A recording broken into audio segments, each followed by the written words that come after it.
Kusema ya kwamba is to say that uko na shabaha gani mbele za Mungu, what purpose you have in front of God, na kwa ajili ya Ukristo wako, and for your Christianity. Uko na shabaha gani mbele za Mungu, what purpose you have in front of God, na uko na shabaha gani kwa ajili ya Ukristo wako. What purpose do you have as a Christian? Bwana Yesu atusaidie sana. Amen. Ili ni swali ambalo tutajiuliza ama utajiuliza, usinipe jibu. This is the question we'll ask, but you will not give me an answer. Sijakuambia unipe jibu, lakini ni swali kwako. I'm not asking to give me an answer, but it's a question for you. Uko na shabaha gani mbele za Mungu? What purpose do you have in front of God? Katika Ukristo wako uko na shabaha gani? You as a Christian, what purpose do you have? Usinipe jibu. Do not give me an answer. Jibu ni wewe na Mungu wako. The answer is for you and God. Bwana Yesu atusaidie sana. Amen. Tunasoma katika Injili hii iliyoandikwa na Yohana. We're reading the Gospel of John. Huyu ni Yohana aliyekuwa katika miongoni mwa wanafunzi wa Yesu Kristo. This is John who was a part of the disciples. Huyu sio yule Yohana Mbatizaji, maana wako tofauti kabisa. This is not John the Baptist because they're two different. Na huyu Yona ni mwandishi ambaye alizaliwa na Zebedayo na mama yake Salome. This is John who was born with Zebediah. Aliandika vitabu vitano. He wrote 5 books. Aliandika kitabu hiki cha Injili ya Yohana.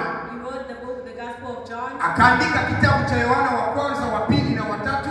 He also wrote 1 John, 2 John, and 3 Akaja akaandika pia na Ufunuo wa Yohana ambacho ndicho kitabu kinamaliza. He also wrote the book of Revelations. Bwana Yesu akusaidie sana. May Jesus help us. Huyu ndio Yohana tunayemzungumzia mahali This is hapa. the John we're talking about. Sasa maneno ambayo tumesomewa hapa The words that we read here, ni maneno ambayo inasema ya kwamba the words that say that kuna watu walikuwa mahali fulani there were people that were at a certain place. wakimfuata Yesu Kristo. They were following Jesus Christ. Na wakati walikuwa wakimfuata, And as they were following him, wakakuta kwamba Yesu amevuka, ameingia ngambo ya bahari. they saw that Jesus had crossed over the sea. Sasa wakati wamefika pale, So once the people reached there, ikabidi nao waanze kuangalia kama watapata zingine mashua za kuwavusha. they had to look for certain objects to be able to cause them to cross over. Maana walikuwa wamefikia katika huo mji wa Tiberi. Because they had already crossed over that sea. Sasa pakapatikana zingine mashua mbili ambazo zilikuja, There was 2 boats that also came along. zikawachukua wakafika mahali Yesu alipokuwa. It took them to the place where Jesus was. Sikia sasa kitu kilichotokea pale. Listen to what happened there. Biblia inashuhudia ikisema ya kwamba The Bible testifies that Yesu Jesus, aliona wale wanamfuata. he saw the people following him. Bwana Yesu atusaidie sana. May Jesus help us. Aseme He said that akawauliza. he asked them. Bwana Yesu atusaidie sana. May Jesus help us. Ninyi mnanifuata You are following me kwa ajili gani? for what reason?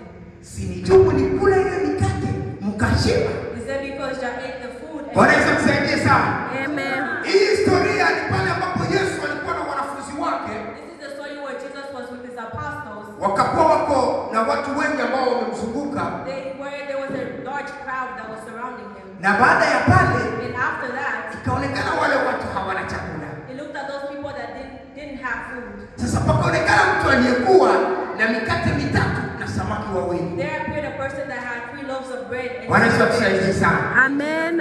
Alafu Yesu alipouliza wanafunzi wake, tutapata wapi nafasi ama soko ya kununulia chakula ili kwamba tupatie hawa watu? And then Jesus asked the apostles, what will we find? Biblia inashuhudia kwamba Yesu alimuuliza Filipo, The Bible testifies that Jesus asked Philip, akimjaribu Filipo, testing Philip. sababu Yesu alikuwa alishajua ni nini kenye kitafuata. Because Jesus already knew what would Bwana Yesu atusaidie sana. Amen. Asema wakaleta zile samaki mbili na mikate mitatu. Then they brought the 2 fish and the 3 bread. Yesu alipoviona Once Jesus saw them, akawaambia mvilete. he asked them to bring them.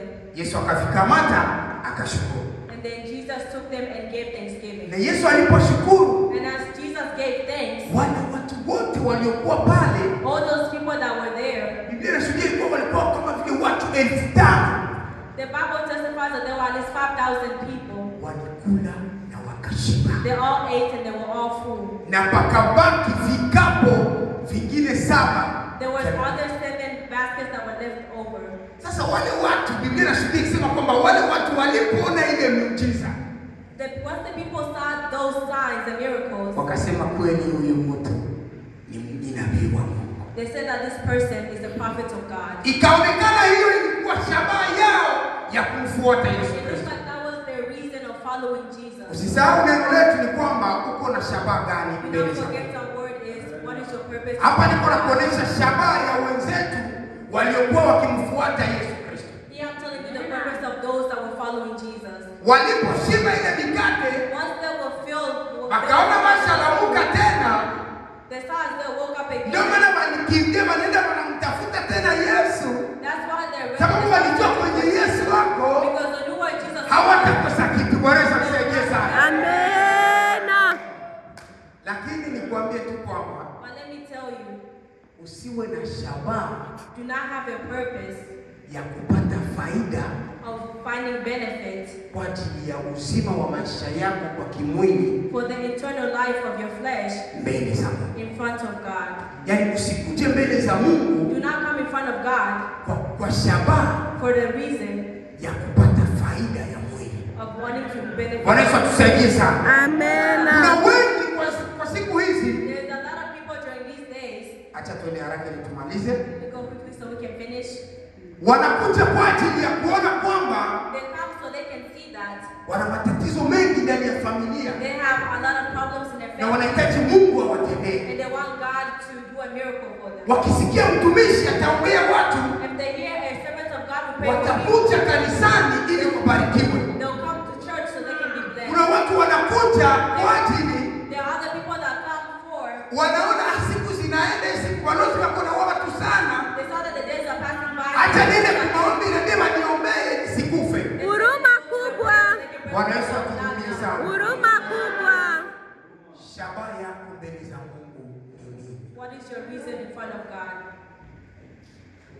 Usikuje hapa Do not come here ukitamani wanting, desiring upate baraka. to receive blessings. Maana Biblia inatushuhudia kusema ya kwamba The Bible testifies that hapa chini ya jua here on earth tutapata mara 100. to receive Lakini haijakuwa ufalme wa Mungu. but that's not. Bwana Yesu atusaidie sana. Amen.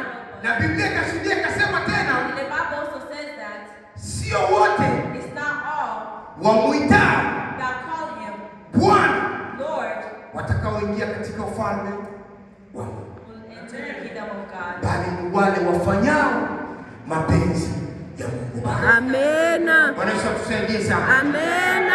Siku ya leo So today, nilikuja tu na neno kidogo, I came here with a short word. ni kukuuliza uko na shabaha gani? Just ask you what purpose do you Kuna wengine have? wanakuja makanisani kwa shabaha za kupata cheo. There's people who come to church for the Mimi purpose niko of kiongozi status. wa kwaya, I'm the leader of the naweza choir. penda kesho nikuwe shemasi, I might want to be kesho an nikuwe evangeliste, I want to be an kesho evangelist. nikuwe mwalimu wa kanisa, To be the teacher of the kesho church. yake nikuwe mchungaji. Huruma. Lakini sikia nikutangazia kwa siku ya But leo, let me announce to you today. kutafuta cheo mbele za Mungu haikuingizi mbingu, Looking for status in front of wala God kuwa is mtumishi heaven, ama kukuwa or mtu being a fulani. preacher, being a son. Hivyo vitu havitakupatia ufalme wa Mungu. Bwana Yesu Amen. atusaidie sana. Amen. Kuwa na shabaha ambayo itakufikisha katika ufalme wa Mungu, Have a purpose that will get you to the kingdom of sio God. shabaha ya kutamani vitu Not a purpose of desiring things ambavyo vinaonekana katika dunia hii. that are shown here in the world. Acha niangalie andiko wanisomee nayo. Let me look for scripture for people to read. Bwana Yesu asifiwe sana. Amen. Amen. Nisaidie unisomee kitabu cha Samueli wa kwanza Reading the book of 1 sura yake ya Samuel, 16 na mstari wake wa 7. chapter 16, verse 7. Nisomee 16 na mstari wa mstari wa 7. mstari wa 7. 16 Samueli wa kwanza, tunasoma kwa jina la Yesu Kristo. Ndio. Lakini Bwana akamwambia Samueli, Ndio. usimtazame uso wake Ndio. wala urefu wa kimo chake, Ndio. maana mimi nimemkataa. Ndio. Bwana haangalii kama binadamu angaliavyo. Ndio. Maana wanadamu huitazama sura ya nje. Ndio. Bali Bwana hutazama moyo. Amen. Amen. Bwana haitazami uso wa nje. The Lord does not look at the outward appearance. Anaitazama moyo. He looks at the heart. Bwana asaidie sana. Amen. Bwana haitazami cheo ulio nayo. The Lord does not look at the status that you have. Maana wengi wakija kanisani, Because when a lot of people come to church, wakiona kama ni mtumishi anayeongoza kanisa ama anayehubiri vizuri, if they see a servant leading the church or preaching good, anaikana kule kwa Kristo, they sit there with the Christians, mimi napeleka mtoto wangu kwenda simama pale and vile. they say, I want my child to be standing up there Wala na too. mimi kipoga babangu na mimi simama pale vile. Because if it was my father that was standing up there, Wala yeye mwenyewe anasema nilikuwa na mimi niko pastor nilikuwa nasimama pale. or if they said if I was the pastor that was standing there, Sasa vile yule mwana simama pale. just as the one who's standing over there, Kana pastahili. are they deserving? Ndio nilikuwa pale. Huruma kubwa. Bwana Yesu msaidie sana. Huruma. Hiyo shabaha That purpose yenye iko ndani yako, that is in you, hata unaweza omba mara 1000, even if you pray 1,000 hata times, unaweza tabiri mara 1000, even if you prophesy 1,000 hata times, unaweza ponya milioni ya watu, even if you heal millions of people, ufalme wa Mungu the kingdom of God, hautaingia, you will not enter. sababu utatamani Because you will desire siku moja tu kwanza kuwe pastor. that one day you will be a pastor. Utaanza tamani You will desire siku moja labda upate ile cheo. that maybe one day you will receive that Na status. Biblia inashuhudia ikisema ya kwamba And the Bible testifies that hatutaingia mbinguni kwa ajili ya cheo tulicho nacho. we will not enter the kingdom of God because of the status that we have. Bwana Yesu atusaidie. Amen. Je, unajua shabaha uko nayo? Do you know the purpose that you have? Shabaha yako mbele za Mungu ni nini? What is your purpose in front of God? Wengine kwa siku hizi A lot of people of these days, hawajui shabaha yao. they don't know their purpose. Bwana Yesu atusaidie. Amen. Na wakati haujui shabaha yako mbele za Mungu ni nini, If you don't know your purpose in front of God, ndio maana unakuja kanisani, that's why you come to church, lakini sio unatoka nje but you leave, unaanza tetani. you start gossiping. Unafika kanisani unaimba, You reach in church and you sing. ukifika nje Once you go outside, unaanza sirikia watu na kuwa na manyongo. you start getting upset. Unafika kanisani unafanya huduma, You reach in church and you start lakini doing the work of ukifika God. nje But once you go unafanya tena outside, sana. you start committing sin. Huruma kubwa. So, Shabaha yako ni kwenda wapi? what your purpose is to go where? Uko na shabaha gani katika hiyo Kristo? What purpose do you have? Maana ukiwa na shabaha kama hiyo, If you have a purpose like that, hakika truly, hautaingia mbinguni. you will not enter heaven. Bwana Yesu atusaidie sana. In Jesus' Amen. name. Bwana Yesu atusaidie sana. Huruma kubwa. Haya maneno All these words itaonekana ni ya kawaida, will be seen as normal. lakini Mungu But God, hatashuka aseme hapa He will not come down and say, ili kwamba usikie. so you can hear.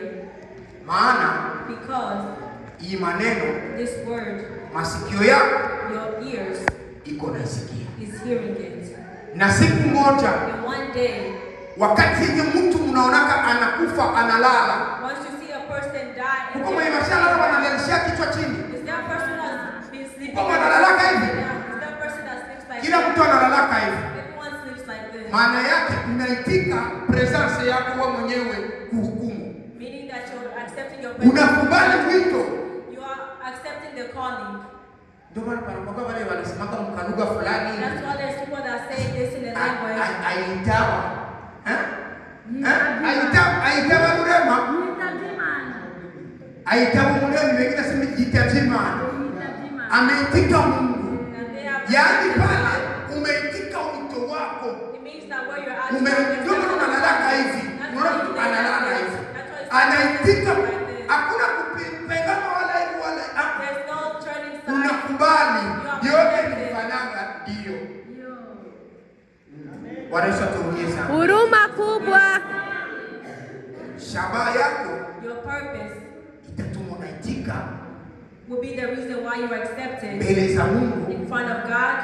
na ikiwa ni hukumu, And if it's judgment, utahukumiwa motoni. you'll be judged in hell.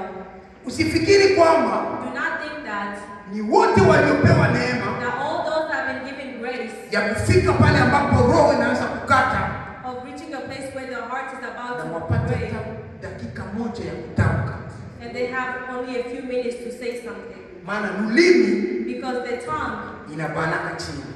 gets stuck on the bottom.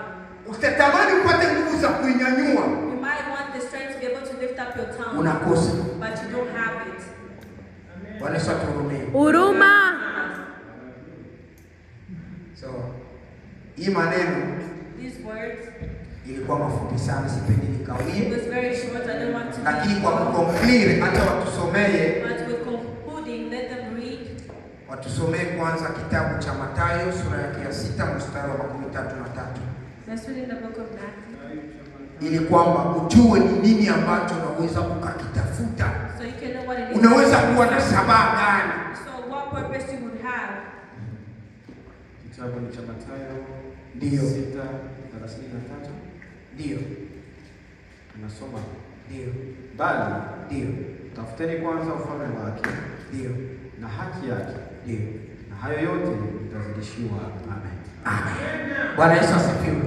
Hiyo neno ya mwisho nasema na hayo yote mtafanya nini? And that all those things that you will, Na hayo yote mtazidishiwa. and all those things will be made more.